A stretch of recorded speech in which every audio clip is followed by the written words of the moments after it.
Assalamualaikum warahmatullahi wabarakatuh. Saya dengan Dr. Zainab Embu Jaina SHMH, pengampu mata kuliah Hukum Tindak Pidana Khusus. Baik, pada pertemuan sebelumnya kita sudah membahas mengenai rencana pembelajaran semester, dan pada hari ini kita akan membahas mengenai pertemuan pertama berdasarkan RPS yang sudah disampaikan, yaitu tentang hukum pidana umum.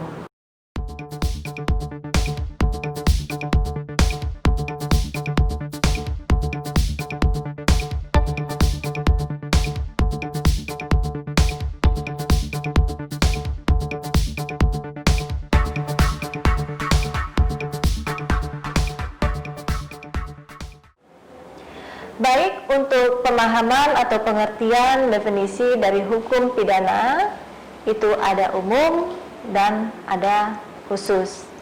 Pidana umum diatur di dalam KUHP, terdiri dari 3 buku, yaitu pertama tentang ketentuan umum, yang kedua tentang kejahatan, dan yang ketiga tentang pelanggaran. Sedangkan tindak pidana khusus ini diatur di luar KUHP, atau disebut dengan undang-undang khusus berdasarkan deliknya atau tindak pidananya. Kemudian unsur-unsur dari tindak pidana umum ada 3. Yang pertama, perbuatan yang dilarang. Dalam hal ini tindak pidananya atau materialnya. Kemudian yang kedua, orang yang melanggar, atau yang dimaksud dengan pertanggungjawaban pidana berdasarkan undang-undang yang mengatur, dan yang ketiga tentang pidananya atau penerapan sanksinya. Kemudian pengaturan dan tujuan tindak pidana umum, yang pertama diatur dalam hukum material, dan yang kedua diatur dalam hukum formil. Hukum pidana material ini diatur dalam KUHP atau Kitab Undang-Undang Hukum Pidana. Sementara untuk pengaturan pidana formil ini diatur di dalam KUHAP atau Kitab Undang-Undang Hukum Acara Pidana, di mana ini mengatur tentang pelaksanaan dari hukum pidana material. Kemudian tujuan dari hukum pidana umum, yang pertama untuk menakut-nakuti setiap orang jangan sampai melakukan perbuatan yang tidak baik, atau dengan kata lain perbuatan melawan hukum. Tujuan yang paling utama itu adalah untuk menimbulkan efek jera. Kemudian untuk mendidik orang yang telah pernah melakukan perbuatan tidak baik atau perbuatan yang melawan hukum menjadi baik dan dapat diterima kembali dalam kehidupan lingkungan. Baik, sebelum saya masuk materi ruang lingkup tindak pidana umum, apakah kalian sudah memahami? Baik, kalau sudah memahami, maka kita akan lanjut materi kita berikutnya, yaitu ruang lingkup tindak pidana umum.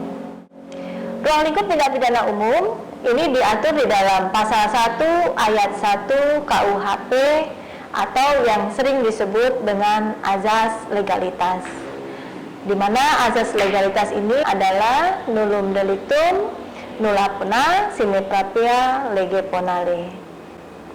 Menurut pendapat pakar hukum Mulyatno, bahwa azas legalitas ini merupakan tidak ada perbuatan yang dilarang dan diancam dengan pidana kalau hal ini terlebih dahulu belum dinyatakan atau belum diatur di dalam undang-undang. Kemudian yang kedua, menentukan perbuatan pidana tidak boleh digunakan analogi atau kiasan atau berandai-andai. Kemudian yang ketiga, dalam azas legalitas ini merupakan aturan-aturan hukum pidana tidak berlaku surut. Jenis-jenis tindak pidana ini ada 2, di mana diatur dalam buku 2 dan buku 3, yaitu ada kejahatan adalah reh delicten, kemudian yang kedua itu ada pelanggaran atau dalam istilahnya disebut dengan wet delicten. Kejahatan yang diatur dalam buku 2 KUHP merupakan perbuatan yang bertentangan dengan keadilan, seperti contoh pembunuhan, pencurian, kemudian penipuan, dan penggelapan. Sedangkan pelanggaran ini diatur dalam buku 3, di mana perbuatan yang disadari oleh masyarakat sebagai suatu tindak pidana karena undang-undang menyebut sebagai delik. Dan yang terakhir adalah sanksi pelanggaran lebih ringan dibandingkan dengan kejahatan. Subjek dan objek tindak pidana. Subjek hukum ini ada 2, ada orang dan badan hukum. Orang itu dibagi 2 lagi, ada orang sebagai individu atau orang sebagai kelompok atau oknum dalam peristiwa hukum.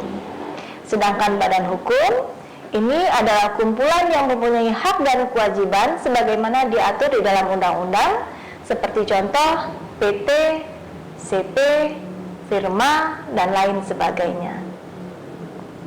Sementara subjek hukum dalam KUHP, yang pertama adalah rumusan delik dalam KUHP lazimnya dimulai dengan kata barang siapa. Kata barang siapa di sini tidak lain adalah ditujukan kepada orang atau manusia.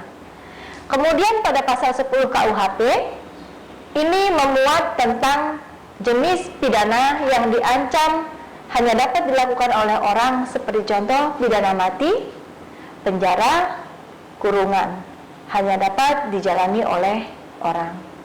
Kemudian yang ketiga, dalam memeriksa perkara dan juga sifat dari hukum pidana, yang dilihat adalah ada atau tidaknya kesalahan terdakwa.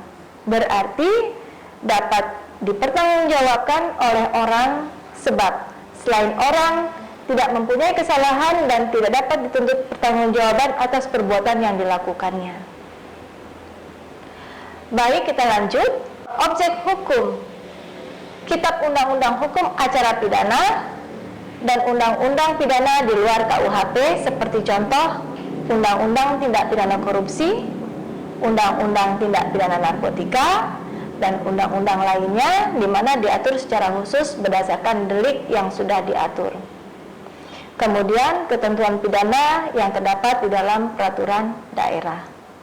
Baik, sebelum saya simpulkan pertemuan pertama kita pada hari ini, apakah kalian sudah memahami? Baik, kalau sudah kalian pahami, maka akan saya simpulkan bahwa pertemuan kita pada hari ini kita bahas tentang hukum pidana umum, kemudian diatur secara material dan formil. Sementara hukum material diatur dalam KUHP, ketentuan umum, kejahatan, dan pelanggaran. Sedangkan formil diatur dalam KUHP atau Kitab Undang-Undang Hukum Acara Pidana, di mana mengatur tentang proses penegakan hukumnya atau berdasarkan sistem hukum pidana di Indonesia. Sedangkan subjek hukum yaitu orang dan badan hukum.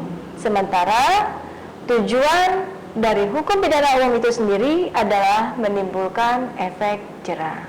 Baik, pertemuan kita pada hari ini cukup. Mudah-mudahan kalian memahami dan mengerti apa yang telah saya sampaikan.